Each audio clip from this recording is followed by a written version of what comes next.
My name is Gavin Clouser. I live in Reno, Nevada. I'm 17 years old and I go to North Valley High School.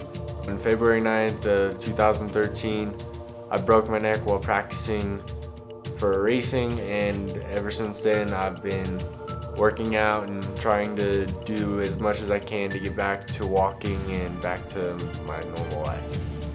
My first memory of racing was when I was 5 years old when I won my first race at Stead, and I just thought it was the coolest thing ever.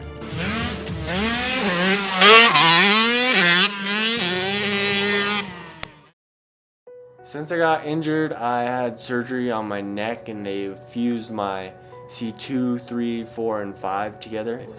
I always think about back to that day and think, like, what would I change? Would I wear this? Would I not do this? Or just little things like that. And I always think, like, what would my life be like if I didn't get hurt? Would I still be, what would I be doing? Like, would my racing career be, would I be something, or what would I be doing every day? I just think about it so much.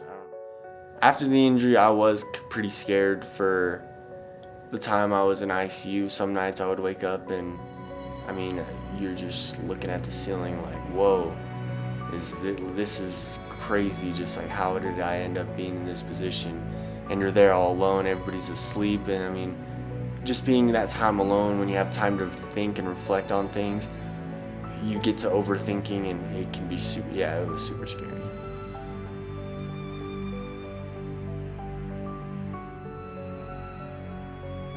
I can't lie and say that this injury has been like the easiest thing in the world, because it's definitely not a walk in the park. There's always definitely going to be those days where you just don't want to wake up and do anything, and you just want to sit there and dread on things. But you have to look at the future and be like, dude, life's gonna get better, because the only limit there is the limit you set yourself. And if you don't set yourself a limit, then you can go anywhere with life. So the more positive you are about things, the easier things are. So when I first got hurt, I reached out to a lot of spinal cord organizations in northern Nevada and got no responses. And luckily, Chris Chapman from Living Life on Wheels, he reached out to me and invited me to work with his personal trainer, Michaela Huebner, which her dad used to actually like take pictures of me at the racetrack when I was younger. And so I started working out with Michaela at Canyon Creek Fitness, and she's helped a ton, like more than anybody else has helped, really. And I really want to thank her and Jim and Chris and Cammie for all they've done for me. I really appreciate it, because without them, I wouldn't be where I am today.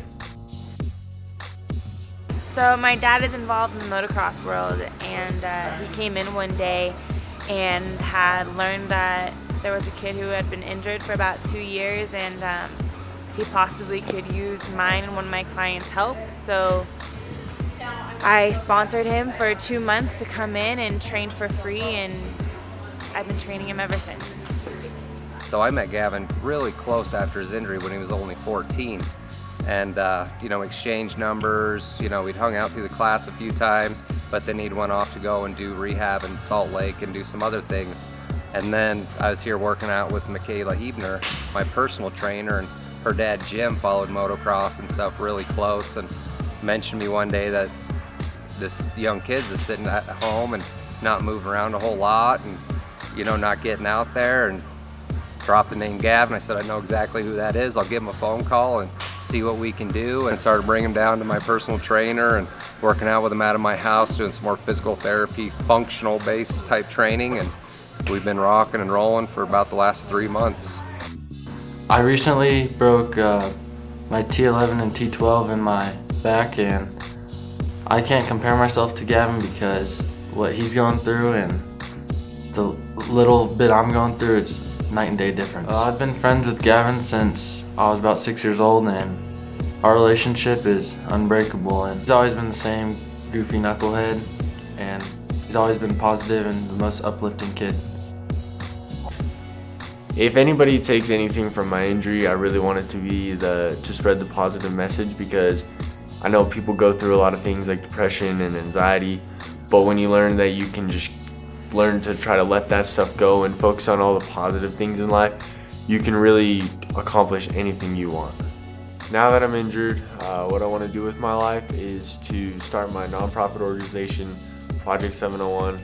And with Project 701, first and foremost, I want to get myself like independent to where I can do everything on my own and get to places where I want to be. And then once I get to that point, I want to help people that are in a similar situation that I'm in, because I know how hard it is to go through it, and I know how lost you feel. And if I can help people, get them in the right direction and get them with the right people to help them, then that will make me feel much better. I really want to say thank you to all my friends and my family. Tim O'Brien and his whole family, Cedric Robinson, the Mojica family, and I really want to say thank you to Greg Stevens and John Louis Gould for helping me out on making this piece, and everybody who's donated to Project 701 so far. Like, you guys have really helped us out in just getting around, going to therapy and stuff, so it's a huge help.